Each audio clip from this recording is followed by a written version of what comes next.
Welcome folks to the PlantStock channel. Jesse here. So tonight I thought we would talk more about which stocks would actually be safe now if a stock crash is about to happen. And specifically then plant-based stocks, right? And this is part 2 of a 2-part series regarding this topic. And in a former video, this one up here, we talked about what would Kathy Wood do if there is a stock market crash, or how does she prepare? And as we learned in that video, what she would do is she would take a look at all of her whole portfolio, right? And she has hundreds of different stocks.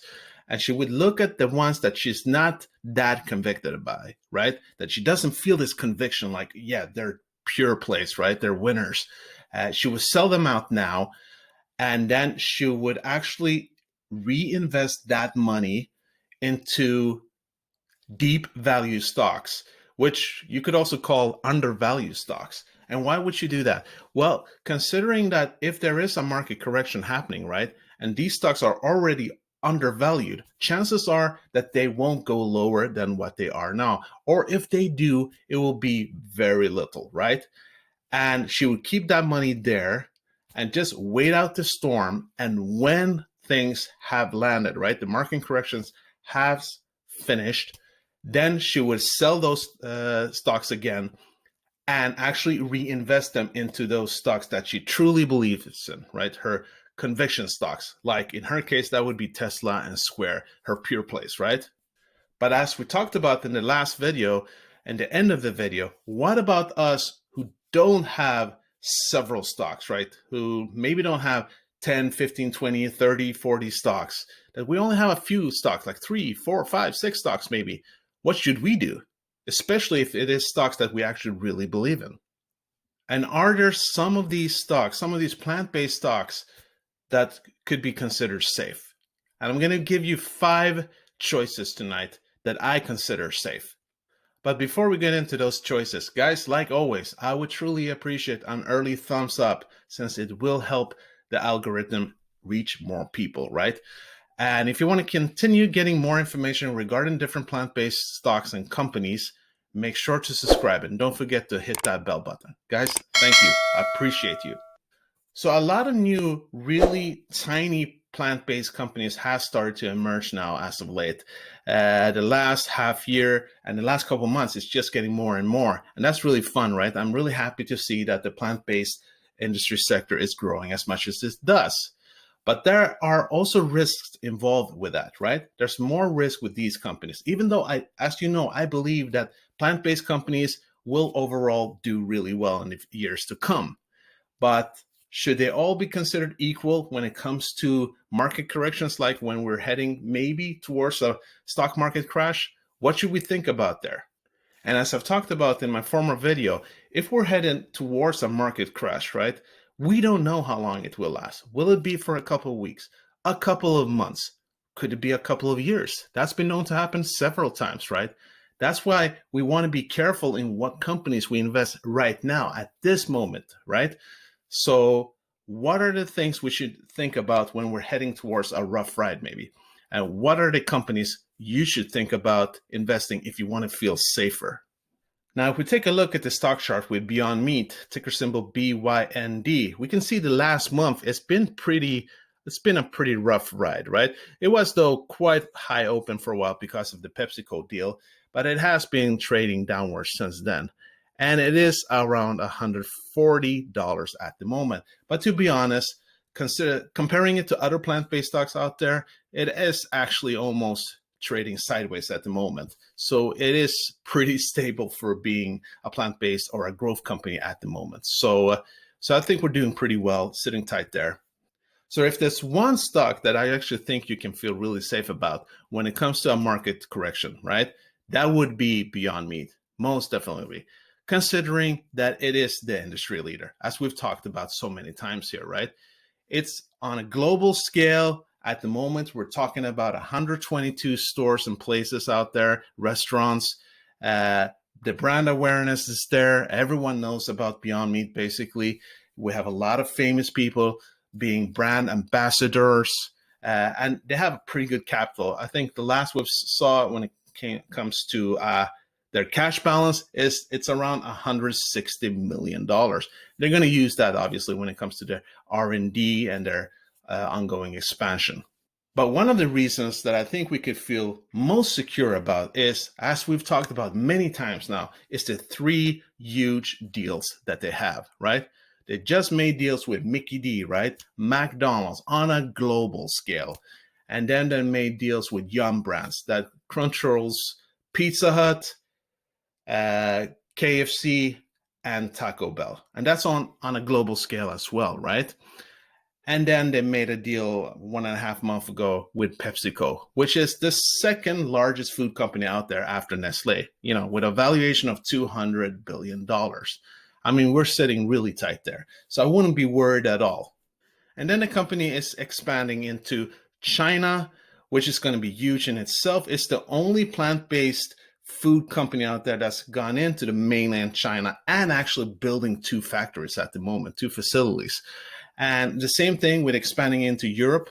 They're building a facility in the Netherlands. And with these 2 countries, as we talked about before, they're going to be able to cut the expenses, since they're going to buy all the products, all the resources they need from the surrounding areas, from the locals, right? Which will save them money in the end. But another thing that has been talked about, but just a little, is the potential to expanding into India, which I feel is very exciting, considering that India is probably still the largest vegetarian country out there, right? Mainly because of their religion being mostly Hindus, right? And in Hindu tradition, usually there's different sects, of course, like with all religion, but most of it is that you don't eat meat, right? Which I think would be really beneficial then when you get in a pure plate meat alternative. And another thing that makes me feel really secure regarding Beyond Meat is the institutional ownership. I don't know if all of you know about that, but around 44% is actually institutions owning the shares, right? And that's huge. It's like Bank of America, JP Morgan. I mean, it's a lot of different banks, a lot of huger institutions that has a part of the pie here, right? And obviously that means that if we're going in a downtrend, right, like this, they're not all going to sell out like in one instance, right? So I wouldn't worry. This kind of proves like you're sitting tight with this company. I wouldn't worry at all. And the next one, the last one I'll talk about here, is their CEO. We've talked about this several times. Their CEO is Ethan Brown, who's basically the equivalent to Elon Musk in my eyes. He has a grand vision, right? He's clear about what he wants to do. He wants to change the planet to something better for everyone, for the animals, for people's health, right? For the sustainability of the whole planet in itself, right?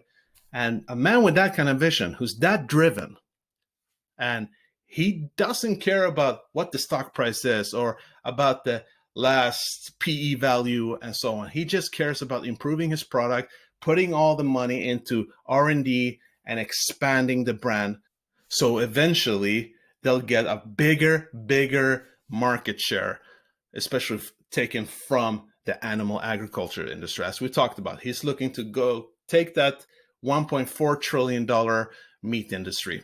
That's where he wants to take the money from. He doesn't really care that much about other plant-based businesses. And if it would be a problem in the future, as he said, he really likes the competition, right? So it keeps them on their toes, just, being even more on point. And this takes us to another company that is very popular on this channel, the Very Good Food Company, ticker symbol VARY in the Canadian SEC. And remember, we have a OTC version, which is ticker symbol VRYYF. And they have totally been smashed during these last couple of weeks regarding the volatilities going on in the market, right? We could see here just about a month ago was around $6.77, and about 2 months ago it was up around $9, right?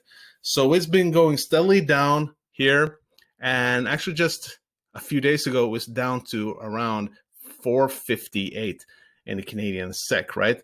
It's actually trading pretty well today, about 7%, and it's not so strange considering that this is a perfect time to go and buy that dip, right? So why have they been taking such a huge beating? I don't think it's so strange. I mean, VRYYF has been trading very high in the valuation. And as we talked about before, I don't think that's something that we should worry about. If they are trading high, they'll probably be back to those $8, $9 in a few months from now. I wouldn't worry about it. But they are trading quite rich. And the reason is that they haven't been producing as much as they could, right? They haven't been producing as much of product that is needed to actually get some real revenue. And that isn't by choice, right? They just haven't had the opportunity when it comes to having a large enough facility. Something's going to change, and that's what we're going to talk more about soon. But I also think that when people see that the market is overall this volatile, right? And a lot of people looking with old eyes, old metrics, value metrics, and looking at the PE value and the PS value, price to sales ratio, and they're like, whoa, this is so overvalued. And they sell out, obviously, because they're scared of what's happening. And I think a lot of people are still waiting for the sales to come out. And I think we'll have to wait until April sometime there. But that's the whole deal, right, guys? We've talked about that many times. This is a disruptive company. It's a growth company, and it's a small one. So we see the changes quite clearly here, right? I mean, that's the good and bad with being a disruptive and good company, is that when it is going well, right, when you're getting a lot of hype, these stocks tend to really fly up quickly, right? But when there's volatility in the market more than normal, well, even though these ones go up much more than other companies, they tend to really fly down a lot more as well. So instead of seeing like, oh, there's 3% decrease or there's a 3% increase, here we're more like about 25% to 50% increases or decreases, right? So it's actually part of the game, right? But that's the good thing also here, right? When the market has started to stabilize again, which it will eventually, it's going to fly up there again. Especially when we do see the good news flowing in again, which I do think we will, because we have so much to look forward to. I mean, look at the facilities. We've been talking about that they didn't have enough space, right? They didn't have enough room to produce enough product, considering the huge demand, because the facility that they had or have on Victoria Island can only produce up to 1.3 million pounds, 1.4 million pounds of product, right? Well, that's going to change now, because now they're starting to open, at this very moment, they're starting to open up the Victoria facility, the Vancouver facility, the Rupert facility, which is going to be able to produce up to 37 million pounds of product per year. I mean, that's a huge difference, right? Which they're going to be able to expand into the rest of Canada without any problem, and probably the US with that.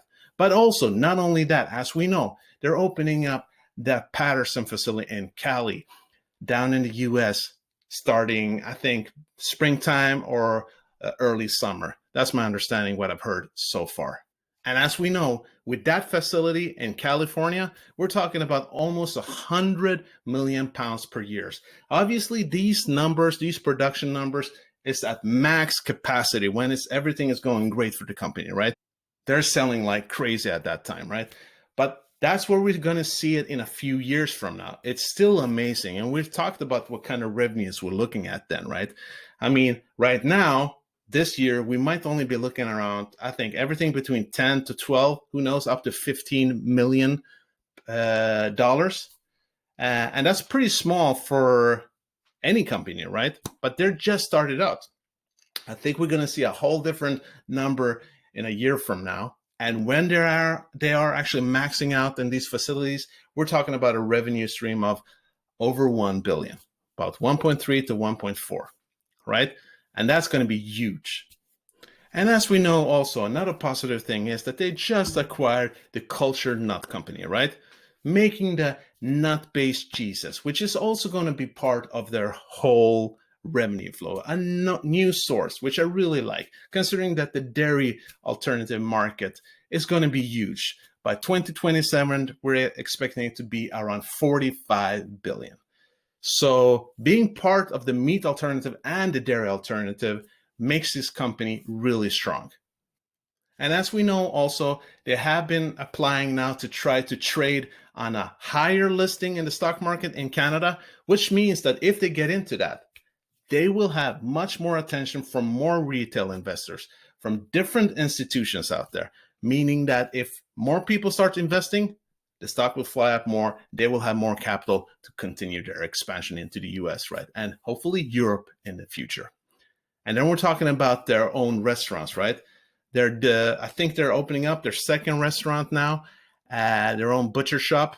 And the whole plan is to actually start a whole chain of restaurants, the Very Good Butchers restaurants in North America. And just understand the revenue we can see from that. But not only the revenue, the brand awareness will be much larger. They're going to be known. And I think that's what we want to see, right? A company that sells not only plant-based food, because that's getting more and more common now, right? But a plant-based companies that sells a whole foods approach. And that's what we need to look at too in the future, because people are more aware about their health, right? And they don't only want to have processed food. Yes, it's still a processed food to some extent, but it's not comparatively to maybe Beyond Meat or Impossible Food. So I think this does show us that there's a large market here that could benefit the Very Good Butchers. And let's not forget the great management team that Very Good has been acquiring the last half year. People from Amazon, people from Daya, and they're just continuing to take in really experienced people to have in the team. And that should also make you feel at ease because they know what they're doing. People who have been working with the plant-based sector before, or people who have been working with distribution and net sales. And don't forget, guys, even if we're heading towards a crash, what happened during the early days of the pandemic? Well, one of the few companies who actually improved and who actually started selling more was the Very Good Butchers. So they have a proven concept, and they have proven to us that they can excel when things get tough.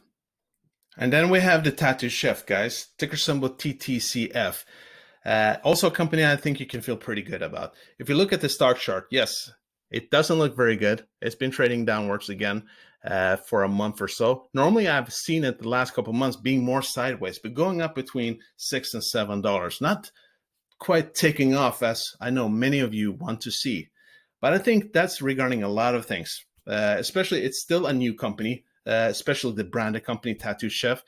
And it's also that for some reason, this company doesn't release a lot of news. And as we know, we're living in a market. We're living in a time where retail investors are in need of getting constant flow of news to feel secure about the company. If they don't get it, they panic, especially during these kind of times when there's so much volatility.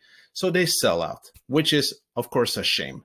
But that just means that for us who believe in a company, it's perfect times to go buying the dip. And we might see an even larger dip with time. Right now, it's trading up also around 2.5%. And we'll see what will be going on. But like I said, the market correction still isn't here. It could happen now in a couple of weeks or a couple of months. We don't know. But another problem we've seen with this stock is that there is a lot of short sellers. People who go in and buy at the low and then sell, of course, at the highs, and then they repeat that process, the rinse and repeat strategy. And it works to some extent, even though I wish they would take a look at statistics, which shows that long-term investors usually still make a lot more money than short selling, but to each his own, right? And also with this company, I think a lot of people are waiting for those sales and the revenues, the Q4 and the annual, which is coming out now. The Q4 is coming out in 2 days from now. It's April 8th today. We're waiting for, March 8th, and we're waiting for March 10th to show those reports. But like I stated already in the beginning, this is nothing to worry about. I mean, this is a great company with a lot of great products. They have a whole foods approach, which I do believe is in. I think the whole idea that it should be attainable for every kind of person who doesn't have time to stay at home and cook, but wants to enjoy healthy food in a fast and efficient way. This is the perfect choice, right? I think that's where we're heading more and more. So, and they have incredibly a lot of SKUs, right? A lot of products for even when they're quite a small company at the moment. And we talked about this before. When you look at the SKUs for 2020, it's around 38 products, right? And this year they're expecting to raise it up to a total of 62. So again, a lot of choices, both healthy alternatives and unhealthy. And I guess that's good in one way, because that means they'll get revenue flows from different kinds of people, which is good. But again, one of the strongest aspects with this company, as I've also talked about before, is their vertical integrations, right? They innovate the product, they design it, they plant it, they grow it, and they manufacture it. They keep it in-house, so to say, which helps them to cut costs and reduce prices eventually, which will help them to reach a whole different consumer base with time. I mean, what we talked about often, like Elon Musk calls the machine that makes the machine, right? If you have that kind of system working for you, that's the kind of company you want to be invested in, right? That's the kind of company that will eventually expand like crazy. And another point here is their new cash balance that we've talked about too, $200 million, right? $200 million. I mean, considering that they're expecting to make around $222 million just in revenue this year, and that's the sum they have as a cash balance right now, this should also make you feel really secure during a volatile time, right? Because even though they might be losing money, they have $200 million. They're set, right? They're good to go to ride out that storm. So I wouldn't worry about it. But also, probably the way they'll use that money is to reinvest in a company with R&D, but also their plans to expand and buy other smaller companies to help benefit their overall company, right?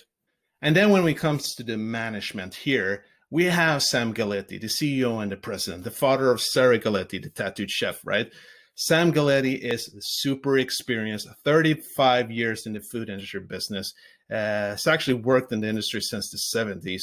And he has led a whole huge company before. We talked about that in another video that had huge revenues per year, a lot more than what this company is at the moment. So that also makes me feel secure that he knows what he's doing, right? And again, Sarah Galletti, who is this genius when it comes to cooking food and designing a product that is appealing to a lot of people of these generation, right? We're talking about millennials and we're talking about Gen Z. And that's what, you have to strive after if you want to be a company that actually survives. It's all about disruption and innovation, right? And I think that's what she's all about. And then we come to the next plant-based stock that I think you should also feel good about, which is Else Nutrition. Ticker symbol BABY or BABYF if it's trading on the OTC version in American dollars. Yes, it's also been very volatile. It's also been going down the last month or so. And it's kind of the same deal here, right? This is a growth company, right? And we have to expect that. It's disrupting an industry, it's disrupting the baby formula industry. And that is also what is so good about it. I mean, it does have an amazing product, right? I mean, they're the first company out there, or first larger company anyways, that we're getting more aware about, that has a fully plant-based complete nutrition product. That's not only plant-based, but is gluten-free, corn syrup-free, dairy and soy-free, considering that all the words about soy, non-GMO. I mean, people, we all know that parents of today are much more aware of the health implications of different kinds of foods, especially, I think, regarding dairy. And finally, having a product out there that hasn't existed before, right? People didn't have that much choice before, that they can now easily just order on Amazon. And we see this actually growing into more and more countries with time. The expansion possibilities here, we're talking about an $80 billion industry worldwide. I mean, let's imagine if they're just taking 10% of the industry worldwide, 10%, that would be $8 billion in revenue per year, right? $8 billion. That's huge from where they're at now, right? So, and considering that they want to really expand into China, they have really good help there from the H&H group. And China being the largest market when it comes to baby formulas, I think we have a lot of positive things to expect from this company. And it's the same thing here. I really like that they care about the R&D. They just built a new facility in north of Israel, which is focused on perfecting their product, making it even better, reinvesting the money that they keep getting. And that's what we talked about. The same thing with Beyond Meat, Same thing, the Tesla mentality that, you don't care about just making money right now. The money you get, you put it back into the industry, you put it back into trying to build a brand awareness, which else is doing also, trying to contact different kinds of influencers or actually getting contacted by them. And this will also help expand the overall company. And then we have the CEO, Hamutal Yitzhak. I've talked about her many times. She also seems very determined. She seems experienced. She knows what she's doing. And she's making all the right moves. Every interview I've seen her talk, when she's talked about what kind of plans they have, what they're going to do, it's not just fantasy talk, right? Every time she says something, it has happened. So I do expect these growth opportunities that she's been talking about, the expansion plans into the US, that is actually happening as we talk. She's going to keep up with that. And that just means that this company can grow. Like I talked about before, I do see them possibly becoming the industry leader of the baby formula sector. And I don't think that's so strange because they have a product that everybody can eat, right? Basically everybody, no matter what kind of sensitivities you have, you can eat this. And it's not just baby formulas, it's kids formulas. And they're talking about starting to produce adult nutrition formulas, which we know a lot of people have sensitivities. So I think this could be a huge company. So guys, you're sitting fine with this one as well, in my opinion. And then finally, guys, we have EATBF Global Holdings, ticker symbol EATBF. And the OTC version in American dollars, right? Let's switch it up a little here. Yeah, man, it's been brutal for them the last month, right? I think it's about 40 to 45% decline in their stock price. And that's brutal, obviously. But I think it's quite logical, right? The companies that they are invested in are all basically disruptive companies, all growth companies, right? So if they're doing badly at the moment, considering the volatility in the market, it's going to affect EATBF like crazy as well, right? If not even more, as it seems. So that is something I wouldn't worry about either. And the reason is that I think you can really trust their experience, right? I mean, when it comes to choosing the right company to invest in, since they're an investment issuer, right? They're really hardcore when it comes to their due diligence. We've talked about that before. Their process of actually finding a company and seeing if it's going to be profitable, not only helping them with financials, but actually helping them with experience. And one of their huge experience is that they have one in the management team who is the former CEO of Mars Inc., right? That's not a small achievement, right? He definitely knows what he's doing. But overall, I think the whole company and their management people, when you take a look at CEO Patrick Morris too, when I've seen him in several interviews, I mean, these guys know what they're doing, right? I mean, we can talk about all the kind of investment strategies we want to and do our own due diligence every time we go into a company. But imagine the kind of resources they have, right?